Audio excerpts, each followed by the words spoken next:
Pacers last night, obviously a disappointment to the Boston Celtics, now down 1-0. We'll see whether or not they can get things squared away when they come back to Indianapolis on Pacers Racers weekend. Again, right now, the way it is scheduled, Saturday and Monday, Pacers in Boston, and then, of course, the Indianapolis 500 on Sunday, a guy that will have his eyes on both of those things. Return guest to the program, two-time winner of the Indianapolis 500, Unser Jr. Al, good to see you again. Hey, thanks, Jake. Did you watch the game? I did, and it was a great game. I thought it was a great game. I didn't make it to the end because I went to bed last night, and I didn't make it to the end. And once I saw this morning that they tied the game, went into overtime. Boston. That was awesome. Well, the Pacers were up, turned it over late, and Boston tied it to go into overtime. The Pacers lost. Okay. So I'll be honest with you, Al, the Pacers last night was a little like the 1989 Indy 500. Like things looked great, and then all of a sudden, a couple turns to go, and all of a sudden everything. I watched 3/4 of it, and they were doing a great job. They truly were. Now, what is your? I'm curious, as a guy that 30 years ago you won the race, obviously, and of course in '92 as well, and there are so many activities that take place. Race week is awesome in general. What's your schedule like? Do you get a chance to just kind of soak it in, or are you kind of doing stuff, whether it be for helping out Penske with things or sponsor commitments or anything else?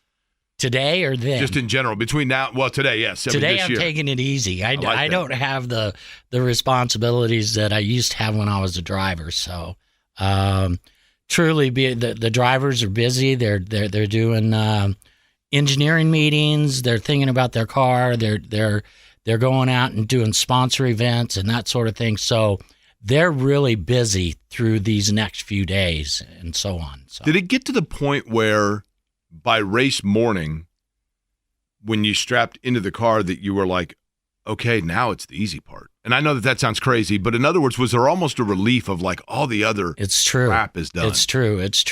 When like my rookie year, when I got into the car on the front straightaway to gentlemen, start your engines. Once I got in my car, I felt super relieved because I'm finally alone. Right. Okay. And it's the beginning of the end. Okay. So it's the beginning of the race finally has gotten here. And we've been through 3 weeks of practice and rain delays and sponsor events and all that kind of stuff. And so when the driver, he gets in the car on race day, he's relieved. He goes, okay, so now I'm going to get in it. I'm going to drive it. We're going to go race. We're going to have a winner or a loser.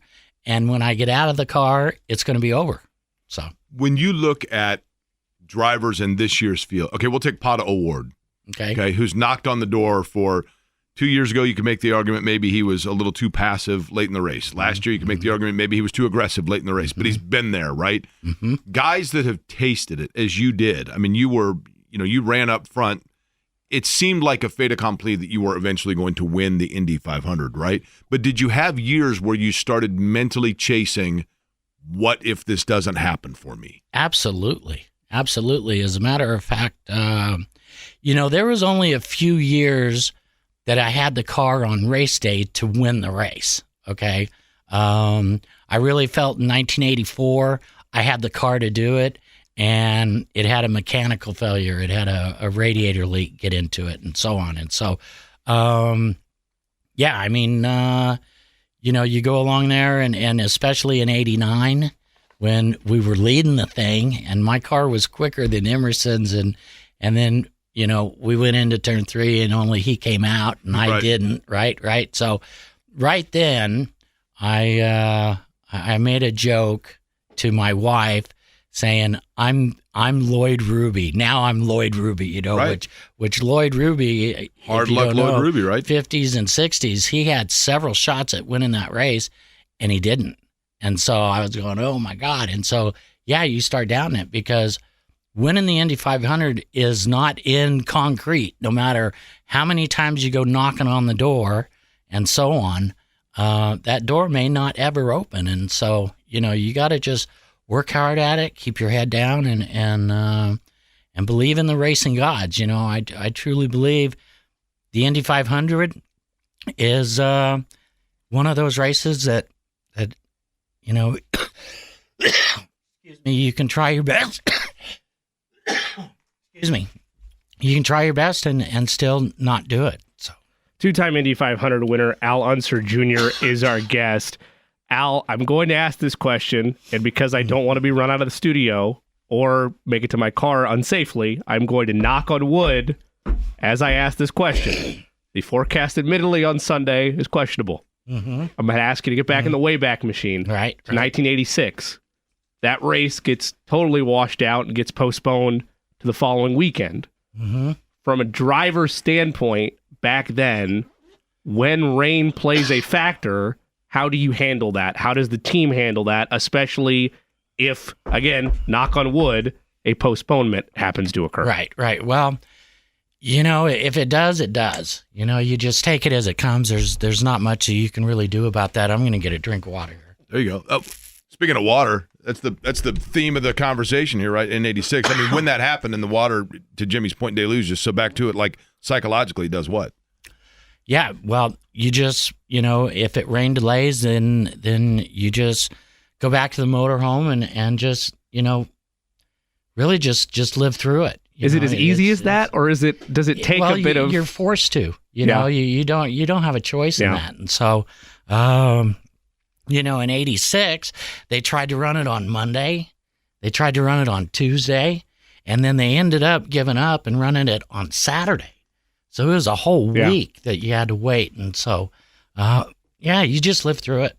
Yeah. Al Unser Jr. is our guest. 30 years ago, we've talked about it. You had, and I want to get back into it because I just think it's such a fun story. I guess it would have been 30 years ago this spring, maybe, in the winter or spring of '94 that you're running top secret missions in that Mercedes and nobody knows about it and nobody knew. When did you know, for those that are unaware, Roger Penske put together a Mercedes engine in '94. The car was known as the Beast. It was unbelievably fast. It was on race day, it sounded different. It just sounded cool, right? And it was an unbelievable machine. But when did you truly know this thing is different? When I first drove it. When I first drove that car up at the first time I drove it was Nazareth, which we couldn't really open it up. But once we got to Michigan with it, then it was like Emerson named it, a beast. How top secret was the entire project? Ultimate top secret. I mean, it was all through the whole Penske organization. Only a handful of people even knew that it existed.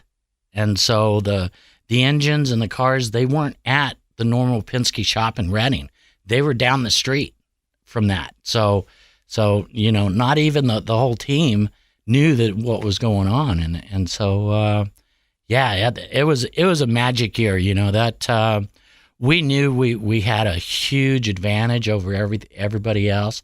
And really, Roger, he was talking about the front row. We've got a real shot at locking out the front row, and because the last time he had done it was in '88 with Mears and Sullivan and my dad, and so he was really looking forward to that. I remember it, and Tracy had an accident on Friday before qualifying, and that took him out.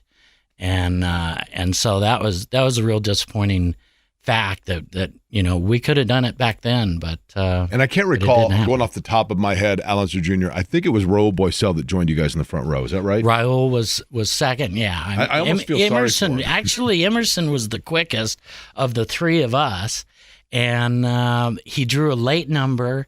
Saturday was perfect conditions. That's basically how Raul got to P2. And then he came back, Emerson, the rest of the line comes back Sunday. It's hot, it's windy, and the speeds just weren't there. And so that's how Emerson actually ended up third. Well, I remember the conversation going into that race 30 years ago this year was, what's Raul Boisel going to do with the two Mercedes? How's he going to play on lap one? And that was over by the time he got to the suites. I mean, I felt bad for him, right? Did you guys talk to him ahead of time? Like, hey, don't try here. No. It was over when both Emerson and I got on the throttle, come down the front straightaway.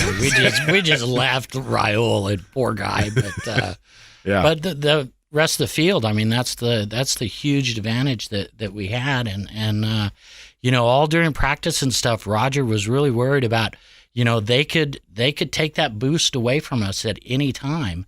And so we really had to downplay what speeds that we were running and that sort of thing. But like I said, Emerson got his car working better than both Paul and I did. Yeah.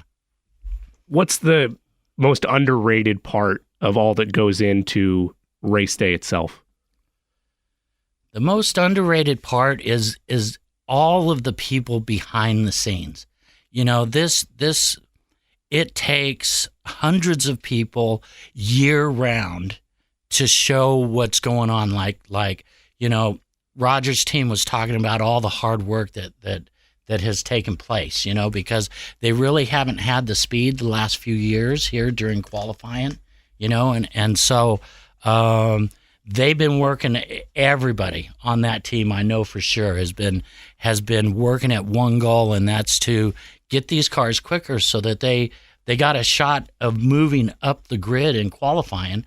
Now to lock out the front row like that, I mean that was job well done. That was a goal that was totally accomplished. But honestly, I think they were just wanting to move up the grid because they've been in the middle to behind in the grid there the last few years, and so everybody at Penske organization definitely worked their butts off, and so it's a whole year thing. It's not just this year and so on. They've been working at it. Unser Jr., our guest, your team that you won with on your second Indy 500, Roger Penske's team, is on the front row. Mm-hmm. It's been a couple of weeks, 3 weeks, or a month or so of controversy, quite frankly, with that team, but they've overcome that now to put Scott McLaughlin on pole, Will Power, and Joseph Newgarden. The Arrow McLaren Chevrolets look to be very fast as well. Rossi, Pato O'Ward, and Kyle Larson is also very quick. They are. That's right. And then there's Colton Herta in his Honda. Looks like he has a good race car. Maybe not a good qualifying car, Al, but in traffic he looks very good. And I think Dixon you got to put there as well. How do you forecast this race? What are you looking for? Really just staying out of trouble. I mean, that's what it's all about. Every year for the Indy 500, the number one key word is patience. That's what you have to have, patience to get to the end of this thing and then go race, and realistically, what for people that are sitting and they're watching the race and they're not familiar with the race, I mean, everything about it's awesome, right? Mm-hmm. Realistically, and let's just say for the sake of argument, it's going to be a perfectly gorgeous day on Sunday and we're going to get 200 laps in. Realistically, from a driver's standpoint, the true elbows out, knives out race begins on lap what? I would say after your last stop. Okay. Whatever that is. 170. Once you make your last stop, then it's go time, basically, and that's if you're up with the leaders. Okay. Now, in my day, the biggest thing was to stay on the lead lap through the whole race. Right. Okay. Stay on the lead lap. Today, with the reliability of the cars that are so good, and they're all so close, I don't think it's so much of staying on the lead lap. I think it's more about staying out of trouble. Don't run into anybody and don't let anybody run into you, and run the laps. Just run the laps, get your fuel mileage, have good pit stops, and then when you get to the end, be in the top 5, be in the top 8, where you can go and run for the finish. So would you, as a driver, or we'll just take a random driver, Newgarden or Rossi, whoever it may be, during the course of the race, are you making notes on a stint of when your car feels best and radioing back and saying, okay, guys, whatever we just did on the last stop, this is how I want it to feel at the end of the race, so that then you go back to that setup? Or does the track change so much that you can't? Right. Well, the track definitely changes, and I think more so than anything is the people around you is continually changing, okay? And so the cars, sure, they're going to go, I like it here and there, as the race starts, those first few stops is making some wing angle changes, some air pressure changes, but probably by half distance to 5/8, they've got the car working pretty well where they want it. And so now it's about, planning to the end. When are we going to make that last stop? And just being in the lead group. That's what it's all about, just being in that lead group. And during the race, not making any mistakes. Simon Pagenaud did a great job the year that he sat on the pole. The crew did a great job. They kept him out front all day long. He never truly dropped down into fifth, sixth, eighth. So with McLaughlin and Willpower and Joseph Newgarden, the thing to do is to stay in the front, leading that thing all day. And if you have an issue that drops you off pace, it's still a long race, right? Absolutely. But if you, for whatever reason, you have a bad pit stop, something happens early in the race and you fall back. Will Powers had this happen before. I think Hornish had it happen the year he won it. DeFerrin, I think, had it happen the year he won it. Montoya had it. Montoya dropped to 32nd, I think, right? And then starts knifing his way through. And you got to go through. What lap number do you get to where you go, this is not my day. I've run out of time? When the checkered falls. Okay, fair enough. There is no real lap number. I mean, when it's over, it's over. But anything can happen in the race. Anything. So, the thing to do is just try not to make mistakes. You're going to make mistakes during the day. Things are going to happen. Just try not to have major mistakes and not too many of them. That's the key thing, is just no mistakes. Did you trademark, lastly, because I hope you did you trademark "you just don't know what Indy means"? I did. Did you really? I love that, because I'm telling, everyone knows that, right? Yeah. So, and Jackaroot, who I love, Jackaroot, it was such a poignant moment because in 92, you win the race, and we all know about the finish with Scott Goodyear. And Jackaroot, part of why he's in that position and part of why he's, at that time was the Unser Jr. broadcasters, he sees the emotion in you and he stops you and says, "It sounds like there's some tears in your voice." And that's when you said, "You just don't know what Indy means." Right. Obviously, it wasn't rehearsed. But, not at all. But take me through the moment. It was just it was an open-ended question, and because we were talking about the day and what was going on in the day, and I was trying to talk, but realizing where I was and all that kind of stuff, and I had been trying to win that race for a long, long time, and I came close, but never did it, and so finally we did it, and so it was all those memories of racing in the go-kart after school and the sprint car, and all of that was coming back because I really didn't have time to think about winning the race because I had Scott Goodyear on my tail. What I was thinking about those last few laps was Scott Goodyear. Right. Period. I didn't hear that traditional, the bolts are creaking and you're feeling every crack on the last lap. That never happened to me because I had a mirror full of Scott Goodyear, and so it wasn't until the checkered that everything came rushing in, and so and it was just an open-ended question that Jack said. And lastly, how much of that was your last name's Unser? Your dad at that point was a 4-time winner. Your Uncle Bobby was a legend and a 3-time winner. Your grandfather, your uncle, your cousins. It's different than if your name is Al Smith, which has never been a Smith, but you get what I'm saying. Just how much of that was the pressure of living up to? How much did you have to live your whole life, the pressure of living up to being an Unser? Honestly, I don't think it was that. I had been dreaming about the Indy 500 since I was 8 years old and started racing go-karts. Now, yes, Dad was successful at Indy, Uncle Bobby successful at Indy, but believe me, Scott Dixon was dreaming about the Indy 500 when he was a kid. Right. Joseph Newgarden thinking about winning the Indy 500 since he was a kid. And so, for all of that, we all know how much hard work and dedication and just sacrifice that it takes to win this race as a driver. And so,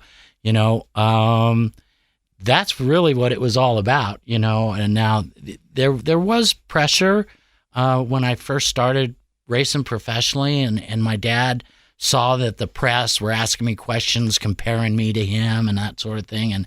And he just took me aside, and the words that he told me was really good, which was, I don't care what you do for a living, just do your best. And if you try your best, then the best will come to you. And once he said those words to me, then the pressure of being son of Indy time winning Indy, right, went away. Just totally went away.